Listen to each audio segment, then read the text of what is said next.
श्री स्वामी समर्थ. स्वामी म्हणतात, आज तू खूप दुःखी आहे. आज तू एकट्यात रडत आहे, मला माहिती आहे.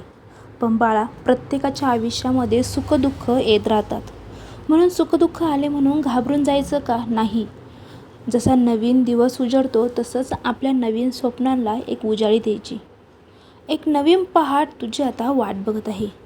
त्या पाठेचा आरंभ आजपासून, आत्तापासून तुझ्या आयुष्यामध्ये होणार आहे. स्वामी म्हणतात, बाळा, तू जन्माला आला आहेस. थोडंसं जगून बघ. निराश होऊन हार मानू नकोस, कारण हे जग खूप मोठं आहे. जीवनात दुःख खूप आहे. थोडंसं सोसून बघ. प्रत्येकाच्या आयुष्यामध्ये दुःखाचे कारण हे वेगवेगळं असतं. म्हणून आपण घाबरून जायचं नाही. आपल्याकडे जे सुख आहे ते इतरांकडे नाही आहे, आणि आपल्याकडे जे दुःख आहे ते इतरांकडे नाही आहे, म्हणून घाबरू नकोस. प्रत्येकाचा जीवन जगण्याचा मार्ग हा वेगवेगळा असतो. चिमूटभर दुःखाने कोसळू नकोस.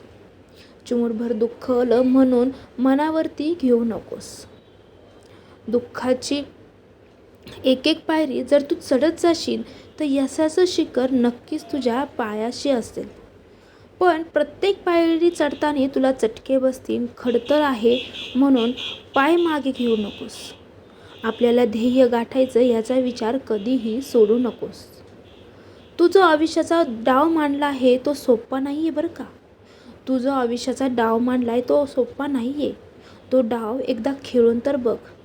आपोआप तुला तुझ्या आयुष्याचे गणित सुटत जातील. तुझ्या आयुष्याचा डाव तू स्वतः सोडवशील. जगणं कठीण आहे म्हणून काही हे जीवन सोडायचं नसतं. जगणं कठीण आहे म्हणून हे जीवन सोडायचं नसतं.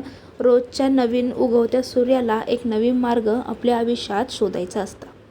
सहमत असाल तर श्री स्वामी समर्थ कमेंटमध्ये नक्की लिहा. धन्यवाद.